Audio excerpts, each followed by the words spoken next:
Welcome back, folks, to the Get a Grip on Lighting podcast, COVID-19 Leadership Specials. On today's show, we have Peter Brown, my old friend. He's been on the show before, so if you're a regular listener, you'll know him. But this was an interesting one, Greg. Yeah, it was kind of nice. We did a roundtable where we all kind of talked evenly, which usually doesn't happen on the podcast. So that was nice. Yeah, it was kind of like, yeah, you know what? You're gonna if you're looking for some guidance in this one will help you think through your scenarios. Let's put it that way.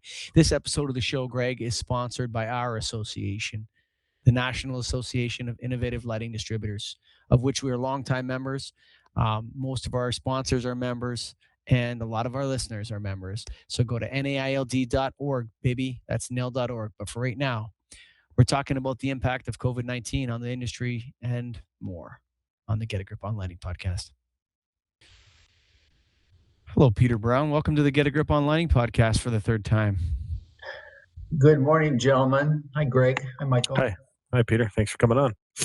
Hey, I don't think I've ever told this story, but I think, Peter, we go back 16 years, 15 years? At least somewhere around there, yep. So I think maybe 2003. I remember I was learning about T5HO technology, which seems like dinosaur stuff now. But I was trying to replace high bays, and Peter introduced me to these reflectors that took a T5 lamp, Greg, and changed the degree at which it came out of the fixture so that you could mount the lights at 60 feet or 70 feet. Do you remember that? Remember that, Peter? You were a little skeptical, if I remember. Big surprise. But yeah, so then Peter was like, no, you know what, man? You can replace those halides with T5s. You just have to use this 0.9 reflectors we have for the T5s, and you can mount them at 60 and 70 feet. And I did, Greg, and that's how Peter and I met. And it worked. And you sold a lot of fixtures, I bet. I sure did, yeah. Thank you, Peter. Thanks for helping him. So now we're together. You're coming on our COVID leadership series here, Peter. But you texted me the other day and you said, "Hey, I got some news for you. I can't really tell you or whatever, but maybe now we'll tell the world." Peter, what is it that you wanted to talk about? Well, one of my clients is a large utility, and they're concerned about we talked about this before, as far as just how network lighting controls is going to impact their energy savings. Well, now obviously they're concerned about how all of this is going to impact their goals for this year, as far as just what's going to happen, how much is it going to decline. It's obviously going to affect the number of projects done. So what I've been doing to help them figure that out is mainly talk to primarily contractors, mainly in the Midwest part of the country, but also elsewhere, a couple of distributors, some OEMs, just to get a sense of what's going on, how this is impacting, pre-audit, audit, proposals, contracts, installation. And it's fascinating to see how it's kind of starting to play out. There's a fair amount of people that are figuring it out. Some are really concerned. Other ones are, hey, we're going to figure this out. It seems as though, in an overview, schools are the biggest issue. There's a lot of people that just, they've closed the schools down, they've cleaned them up, and they don't want anybody in there. They can't get into audit. As you all know, this is a big time of the year to get into audit. So you can get in and come up with a proposal, get a plan, order material, get in there in the summer and do a project, which is at least 50% of the jobs, maybe more, in any given year done during the school break. So that's an issue. There's other more commercial industrial that are open, that are saying, get in here and do as much as you can in case we get shut down. So it's all over the place as far as how it's being responded to. It seems as though anybody that's had a conservative business, that's got some reserves, are looking to take care of their people. Other ones are laying people off, and they're not sure what's going to happen. So it's kind of all over the map. Yeah, and I think it probably depends somewhat on the territory as well, or the region you're in. But I'm actually having a lot of luck with schools right now. because there Yeah. are no students there. It's easy to count. I counted a whole district last week, and working on proposals as we speak before and after the show here. But it's and possibly getting them done sooner than the summer now, because basically the school year shot. So I think there's some potential at least here, but other markets might not be the case. It sounds like. Yeah, it seems it's more of a state by state basis, because each Mhm. state is putting out a non-essential or essential list and or whatever they're putting out, and so it seems to vary. And there seems to be some, uh, it may be that, like here in Arizona, they basically said, okay, nothing until the end of April. Well, we even come back after that, and so. Um, the other part of it is there's maybe some concerns for product. I talked to one person that says there's there's a demand for container ships, because all of a sudden China's cranked back up, and now there's a lot of things that want to come over, and there's only so many container ships, and there's a premium for getting on a ship, getting your container on a ship. So you may or may not want to pay that. So that, that's part of it. There's some entities that are substituting, getting other vendors. The consensus seems to be that if this follows the normal curve, we're in for 30 to 60 days of whatever, and then we're going to start to come out of it. The question is, how fast are we going to come out of it? So is it going to take 90 days? Is it going to take the rest of the year? That's obviously, we just don't know. Do you think the utility companies, or at least ones you're talking to, are they potentially going to increase their rebates because of the downtime? They're going to say, we have this much money to give out. Now we're going to double our rebate, that kind of Well, thing? you know how it works. Usually if it's a calendar year, sometime in the summer they go, wow, looks like we're going to have a bunch of money left over, so let's initiate something September 1 for the last quarter. Mhm. They haven't even talked about that yet, because I think they're still assessing it. So, but that's a possibility, obviously, to try and drive it. Who knows? They may get a waiver to be able to go into next year. We may see, as somebody said, this isn't like a restaurant meal. You're going to do the lighting upgrade at some point. So it's not lost, it's just more delayed. And so we may see people get a waiver into next year, because they, hopefully will have an abundance of stuff happen next year. I'd like to do a little exercise amongst the three of us. Okay. I'm going to get out a pad of paper, and I'm going to ask you guys 4 questions. And we could see if we could put together for the listeners that run in businesses right now, particularly lighting businesses, if we can put together a brainstorming session here that maybe they can take something away from that they find useful. Okay, Greg and Peter, what do you guys think is the best thing that can happen? What is the best outcome that can happen? Best case scenario from all of this. Realistic best case scenario. Start with me, because here's what I think could happen.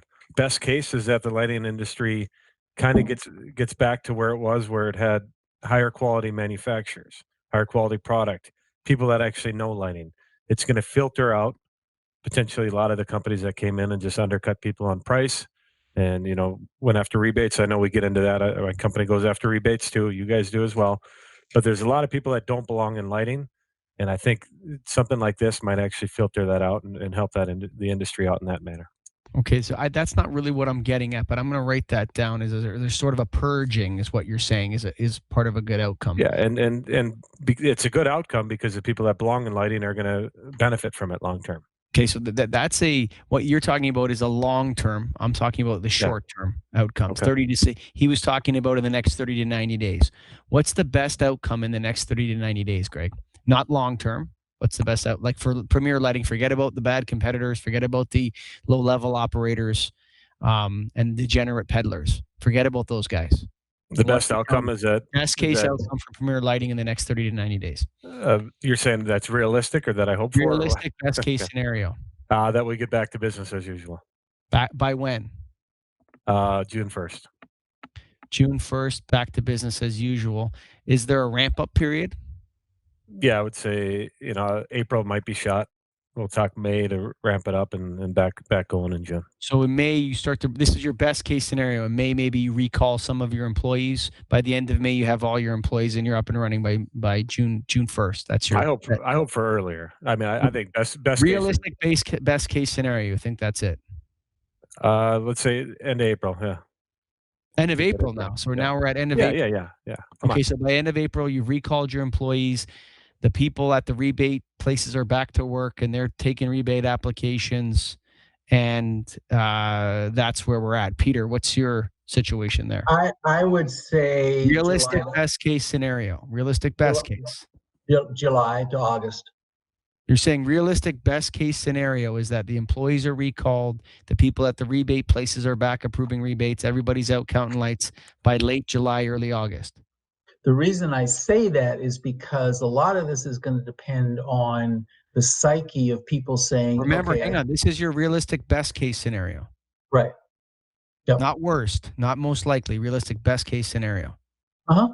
Yep. Okay, July, early August. As far as back to where we were, the volume we were doing 3 months ago. Okay. But you're saying employees are back, everybody's shipping POs, there's no social distancing, go out, shake hands, make deals, this sort of stuff. You're saying late July, early August. Okay. All right, Greg. What's your realistic? What are you going to answer? Are you waiting? Come on, host. Okay, I'll throw mine in the pot here too. Okay. Right. I think the realistic best case scenario is that the people of the United States of America and of the Western world await their leaders to tell them when things are going to go back to normal. And not in terms of normal business, but I'm just saying that, hey, social distancing is off the table. Business is back. Get after it. Go for a massage. Get your hair done. Everything's back up and running. I think that's the best in the best case scenario. That is maybe in the third quarter of April, like third to fourth week of April. And this is best case scenario.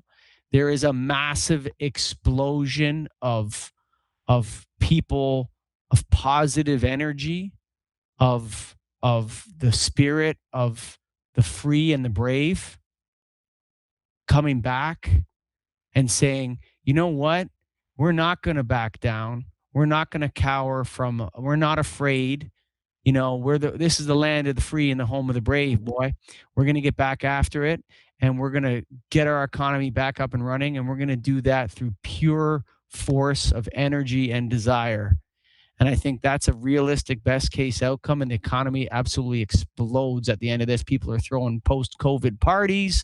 There's an explosion of pent-up energy, and everybody's had enough. And we've, you burst through the gate like wild horses, buddy. So that's my realistic best case scenario. Okay, that's a scenario. I think it's possible.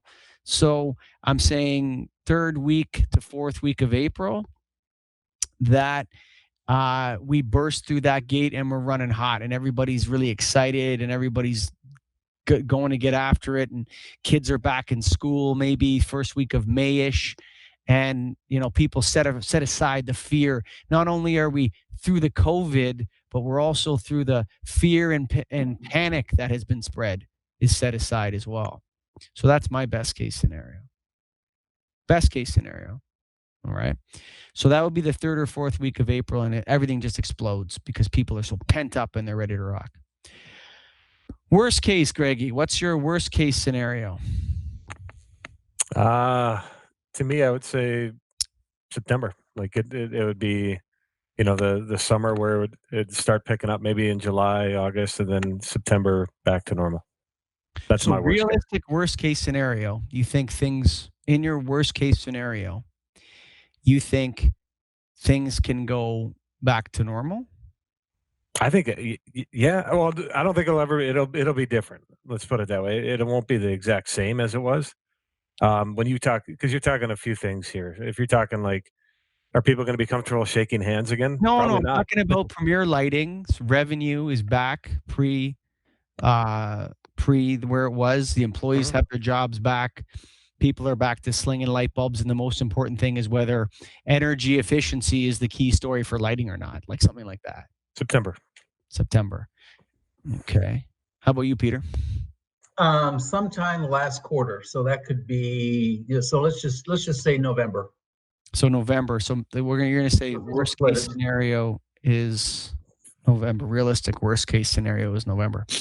Okay. Again, I think I'm more extreme than both of you. I think so I have my company is broken up into three what I call profit centers or operating centers. And one recycles light bulbs, the other does lighting projects, and the other one sells lighting supplies. In my realistic worst case scenario, the one that sells projects no longer exists because people are not willing to engage in capital spending because there's a massive uh,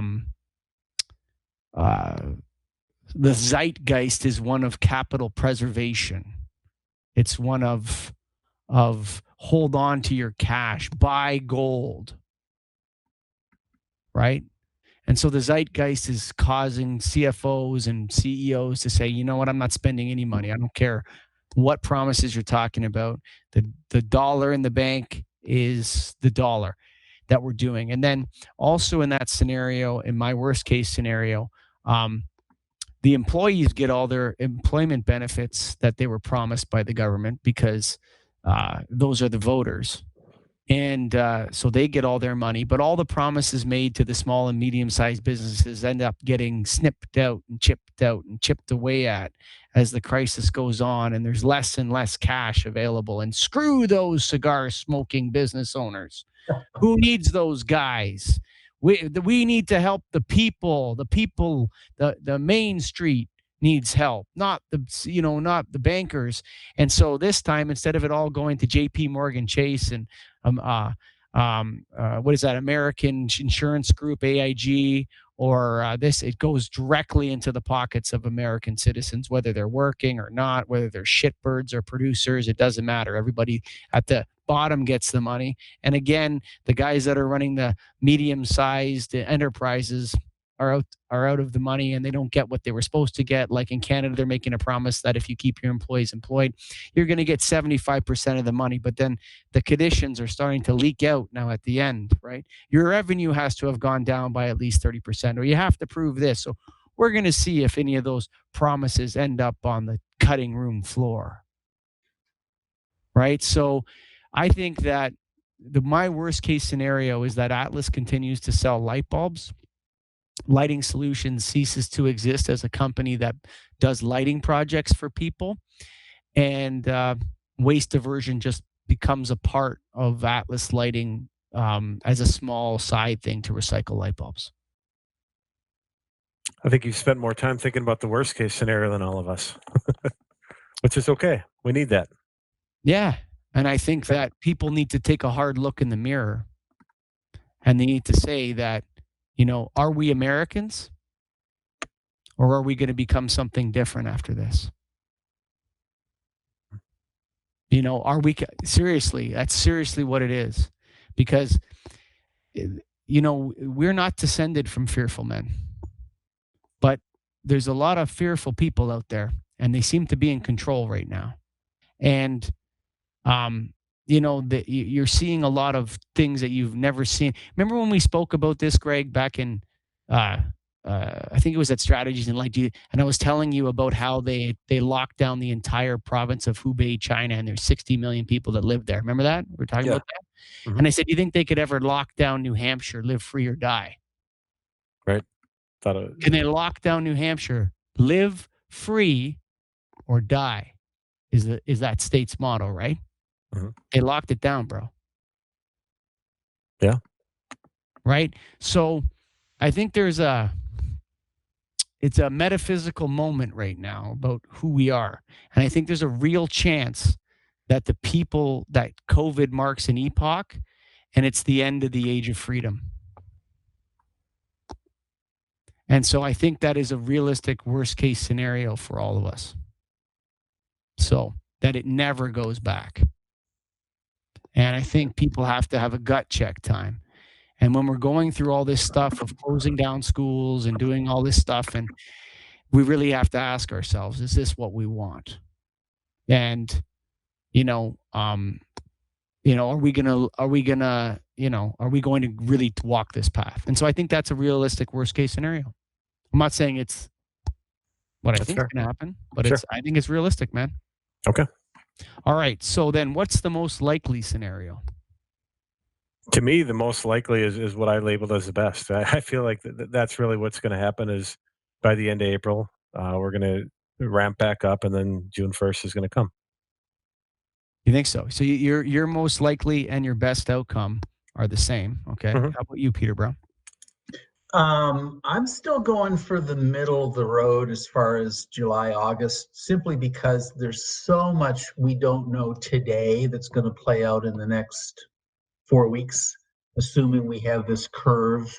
And depending on how quickly that curve curls over and we start to come on the other side of it, the longer that timeline stretches on, the more I think it's going to take to recover from that. In other words, they talk about the stock market recovering in a V, goes down sharply, comes right back up, or it's a U. So the longer we have a case rate, death rate, whatever, the longer that continues on, I think that's going to have an impact on the psyche of people on what they do and don't do on the recovery side. You talk about this curve a lot. What are you talking about with this curve? Well, simply, they're talking about how many, once you're going to increase in cases, and then the cases are going to start to decline. Cases decline, deaths decline.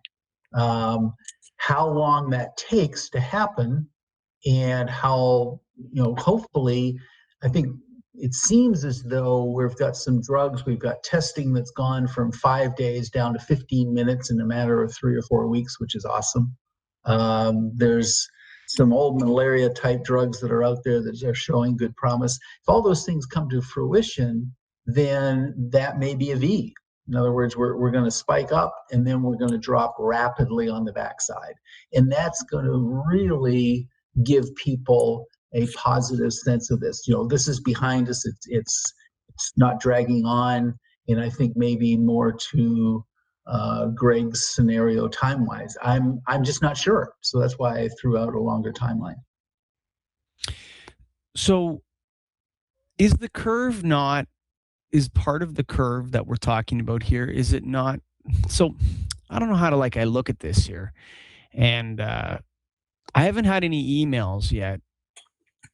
I had some emails calling me a jerk when I talked about keeping our convention going before we canceled our convention or postponed it for nailed, that is. But is not the curve, isn't there an element of all this which is fear and panic? Doesn't that curve have to be suppressed as well? So I've got a great, and I don't know who said this, but basically panic is fear in action and calm is faith in action. So the question is, how many people have fear in their hearts that wind up having, their actions turn into panic or delay or whatever it is, versus the people that are calm and say, okay, let's look at some numbers and let's look at this differently. So to your point, Michael, as far as it's a gut check, are you fearful or are you calm? What is it? So are you asking me?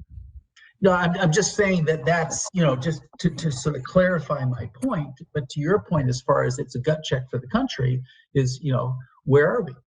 How many people feel one way versus the other, and how that's going to affect the outcome. So what's your realistic, Mike? That's where you're at now. Oh, it's my turn again.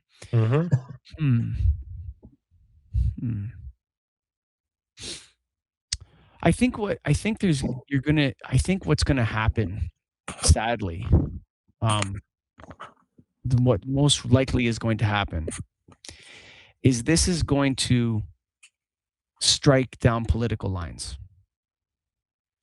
and you're going to have the emergence of, people talk about hawks and doves when they talk about war. They talk about someone being hawkish, or they talk about someone being a warmonger, and someone being dovish and being kind of afraid to get involved. I think you're going to have like a split between the people that want to go back to normal and live their lives, and the new people, we'll call them COVIDians, people that want to see, that want, for some reason, there seems to be a desire in some to have this. Like, I hate to say it that way, and I don't know if I'm speaking the right way, but there seems to be a perverse, like a negative happiness or something. Like, I was driving my car and I looked out the window at a stoplight and I saw a guy sitting in his car with the windows up, wearing a mask and wearing gloves in his own car by himself. And so I just wonder about to me, I think there's going to be some mental health issues that emerge from this. And I'm talking about the zeitgeist. I'm talking about the mass consciousness of all of us. There's damage from this. And I think that in the realistic scenario, we're going to have to deal with like a cognitive dissonance in our cultural mind. We're going to be of two minds, and we're going to be one of, are we safe to shake hands? Can I give my grandmother a hug? Fearfulness, to wondering whether the other person thinks that's okay or not. And I think that's going to take a long time to heal, because there's just too much. It's almost like a kind of, there'd be like a business, like I don't know, I'm off topic here a little bit, but I think that there's going to be a frame of time where where people have to recover and get back to, like, there's going to be a healing that has to happen from this. There's going to be an awkwardness too, that nobody knows what to do. Like, should I do that or not? And it's going to delay the process for sure. I get what you mean. And so I think it's like, it's sort of like a archetypal or metaphysical mental illness that is caused by trauma. It's like PTSD for our whole society. Everybody's traumatized by this. And, how do you go back, right? That to the positive energy, to the high fives and the hugs and the fist pumps, and like college game day, we're all in big crowds and stuff like that. I think there needs to be a healing, and there's going to have to be true leadership that's shown. It has to happen at the industry level, it has to happen at the company level, it has to happen at the country level and the state level. And I'm just fearful that the politics that divides America, that I think in the most likely realistic case scenario, it's going to divide America further, including Canada in that too as well. These divides between people are going to grow, and this is going to cause that. So I think that's realistic too. Part of that may be, we may see parts of the country coming back quicker because low density, less cases, less deaths. That based on what we see today, you would think New York would probably be the last, just because of the number of cases there, the impact, as you said, on people's psyche and whatever. So what does that mean? Versus if you're in Topeka, Kansas, and you've got a potential to do a job in a plant in there, and everybody's, it was an inconvenience. Yes, there might have been 2 or 3 deaths, but it's something that people get over quickly, just like a tornado goes through. I mean, life goes on. So that's going to be fascinating to see how it shakes out. It's interesting from the lighting perspective how you look at it from, like, it's like you're peering through the lighting lens and it leads you to these other areas. So I think the most likely scenario is that there's some sort of permanent scarring or damage on business relations. People are going to go to shake hands and it'll be awkward. They're going to, you don't know how to do it. We're supposed to elbow bump. Oh, now we're not even supposed to elbow bump. We're supposed to be 6 feet up, like this kind of, it went from no shaking hands to fist bumps to elbow bumps to being 6 feet apart. Like that happened like that, right? So in the business world, I wonder how it's going to be. I mean, can an apprentice be on a lift with an electrician? Is that going to be allowed? I think we're very fortunate in the industry we're in. We're not in the restaurant business. We're not in something that absolutely you live or die by the number of people that you have and how close they are. So we're very fortunate in that regard. And the fact that our core business, for the most part, seems to be considered essential. Certainly distributors are, and to a certain extent electricians and so on, just because of their availability for essential things like hospitals and whatever else. So we're halfway there already, I think, which is we're very fortunate from that standpoint. So then I ask you guys this then. Long term, you talked about that the purging, and who's going to survive and who's not going to survive. That's an interesting question, Greg. And if it's something that you really want, because that doesn't mean you're not going to be purged. And maybe if I get purged, then I belong to be purged. That's how I feel. That's what I want to happen. I want this to, the strong survive. Whatever you're going to say, let's figure out who it is, who belongs here, who needs to be here, who should be here, and who doesn't, get out. That's what I want. Peter, whether it's right or wrong. I think I talked to one company, and they said, look, to have all employees go home, figure out exactly how much minimum money they need for the next 3 months, 6 months. We've got money in the bank. We can afford to support them even if we don't have any revenue, and we'll get through this. Now, you come out of that with very, very loyal employees. When you really need the help, somebody's there for you, versus not. Okay, so if you're not conservative, if you don't have a positive balance sheet, and you don't have a lot of debt, or you have a lot of debt, and you can't do that, then, as Greg said, you may wind up going away. So, it's always been this way: survival of the fittest, capitalistic destruction, or whatever you want to call it. But I think a lot of good is going to come out of it. There's a lot of solid companies out there. I mean, Keystone, look at Keystone.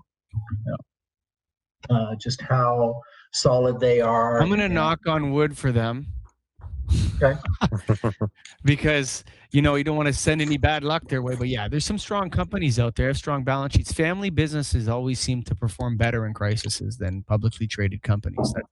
That's a statistically proven thing, that on average, a company that's a family owned and operated company will make it through crises better than ones that are joint stock publicly traded companies. And Keystone's is well led as well. But there's no guarantees here. And I think from a perspective of, what's going to happen after this, I think we need to be positive. Now, I don't know if positive is the right word. I think we need to be optimistic. And I'm aiming for that best case scenario. That's how I'm going to come out. Okay. But I'm not going to hold that line forever. You understand what I'm saying? Like, as a leader, I'm going to act, and I'm going to act in a manner now that is going to capitalize on what I believe is the best case scenario. But if the best case scenario doesn't emerge, then plan B has to start taking place, Peter.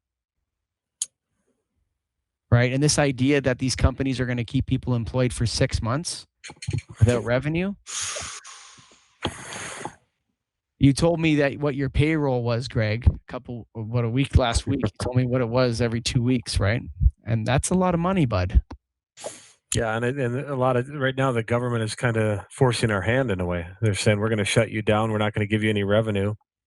So what are we supposed to do as businesses? Sure, we can give money to employees and keep them on, but what does that do for us long term? So I think unfortunately, you got to kind of take advantage of the government programs that are out there in times like this. I don't like it, but what else are we supposed to do?